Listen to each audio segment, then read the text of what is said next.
मेरा ख्याल है आज एक ऐसा फैसला आया है जिसने पाकिस्तानी शहरियों को बहुत उम्मीद दी है, क्योंकि कई महीनों से हम बात कर रहे थे, इस शो में भी बात कर रहे थे कि जिस तरह की इंसानी हकूक की वायलेशंस इस मुल्क में हो रही हैं, जिस तरह के हमने देखा है रियासत की तरफ से क्या रिस्पॉन्स आ रहा है, बहुत कम आपको नजर आ रहा था कि कहाँ है उम्मीद की किरण, कहीं नजर नहीं आ रही थी light at the end of the tunnel. लेकिन आज की जो जजमेंट है, मेरा ख्याल है उसने ये साबित किया है कि कुछ रेड लाइंस दूसरी तरफ भी हैं। हम रेड लाइंस की जब बात करते हैं एक और आपस मंजर में करते हैं, लेकिन दूसरी तरफ भी कुछ रेड लाइंस हैं और पाकिस्तान में जंगल का कानून नहीं है। अलीना, कुछ जो जजमेंट्स का हवाला पहले दिया गया, मेरा ख्याल है वो नहीं अप्लाई करता इस केस में। अब मैं इतना ज़्यादा रिपोर्ट कार्ड में इतनी ज़्यादा टेक्निकल डिटेल्स में नहीं जाना चाहती, लेकिन 2-3 मिसालों पे मैं थोड़ी सी डिटेल में बात करना चाहती हूँ। फॉर एग्जाम्पल, पाकिस्तान का जो आइन 1973 का है, वो कहता है the judiciary shall be separated from the executive. ये पिछला जो आइन था उसमें नहीं था। तो अगर आप 1960s की एक जजमेंट उठा के कहते हैं उसमें एक फैसला आया है, जब आपके आइन में वो प्रोविजन ही नहीं थी जो 1973 में डाली गई, जो इस केस में बहुत फंडामेंटल है, बहुत इंपॉर्टेंट है, तो आप उस फैसले को कैसे बुनियाद बना के कह सकते हैं कि आज सुप्रीम कोर्ट ने गलत फैसला किया। दूसरी बात, ये जो 21वीं तरमीम वाला मामला है, प्लीज मुझे बताइए कि उसमें कहाँ कहा गया कि ऑफिशियल सीक्रेट्स एक्ट के तहत जो सिविलियंस के ट्रायल्स होते हैं मिलिट्री कोर्ट्स में, वो फेयर ट्रायल के सब तकाजे पूरे करते हैं और उन्हें कॉन्स्टिट्यूशनल प्रोटेक्शन है। वो केस बहुत स्पेसिफिक था 21st, और फिर बाद में जो 23rd अमेंडमेंट भी बनी, उस पे 21st अमेंडमेंट पे जो अहम कानूनी नुक्ता था वो ये था कि उन्होंने एक क्लास बना दी, एक डिफ्रेंशिएट कर दिया ऐसे अक्यूज्ड को जो मजहब के नाम पे दहशतगर्दी करते हैं। उनके ट्रायल्स के ऊपर आर्मी एक्ट में भी तरामीम हुई जो टेम्पररी पीरियड के लिए थी, पहले 2 साल, फिर 2 साल की उन्हें एक्सटेंशन मिली।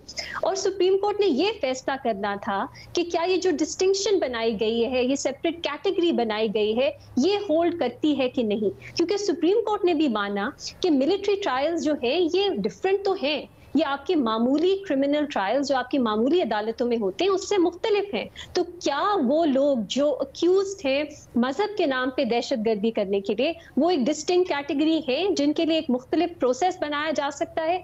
इस पे सुप्रीम कोर्ट ने कहा कि वो एक डिस्टिंक्ट कैटेगरी है और 2 साल के लिए उसको टेम्पररी पीरियड के लिए उनके लिए इस तरह का जो प्रोसीजर है वो अडॉप्ट किया जा सकता है।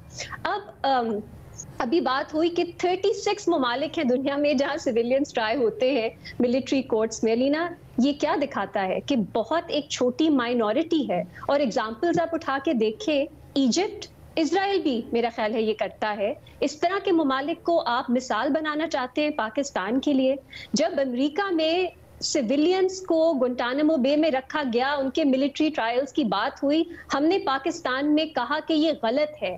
हर शहरी, चाहे वो दहशतगर्दी के लिए भी अक्यूज्ड है, उसको फेयर ट्रायल देना चाहिए। अब हम पाकिस्तान में अपने ही शहरियों के लिए इस तरह का निज़ाम क्यों चाहते हैं कि उन्हें मिलिट्री के सर्विंग अफसरान ट्राई करेंगे और उन्हें एक रेगुलर ट्रायल जो एक रेगुलर कोर्ट में, सिविलियन कोर्ट में होता है, वो नहीं दिया जाएगा।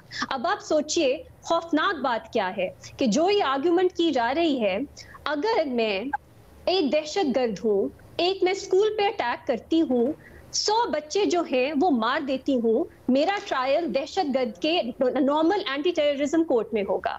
अगर मैं GHQ पे पथराव भी करती हूँ, कोई जान नहीं जाती, मेरा ट्रायल मिलिट्री कोर्ट में होगा। क्यों? ये डिस्टिंक्शन क्यों है?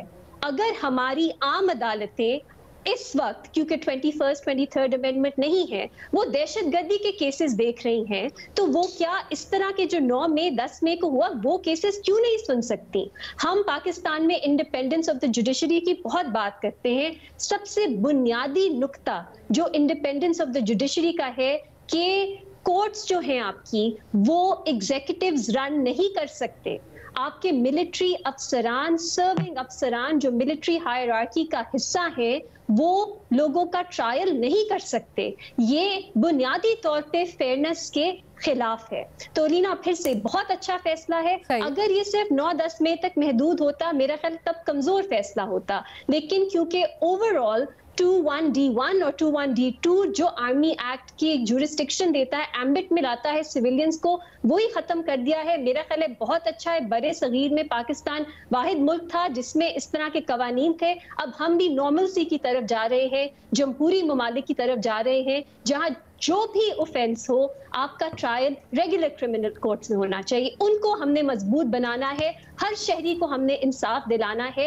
ये नहीं हो सकता कि एक एक्सक्लूसिव केसेस में हम कहें कि नहीं, ये हमारी आम अदालतें नहीं सुन सकती, इसके लिए हमने मिलिट्री कोर्ट जाना है, क्योंकि अपील का हक नहीं हमने देना कि हाई कोर्ट जाएं, सुप्रीम कोर्ट जाएं।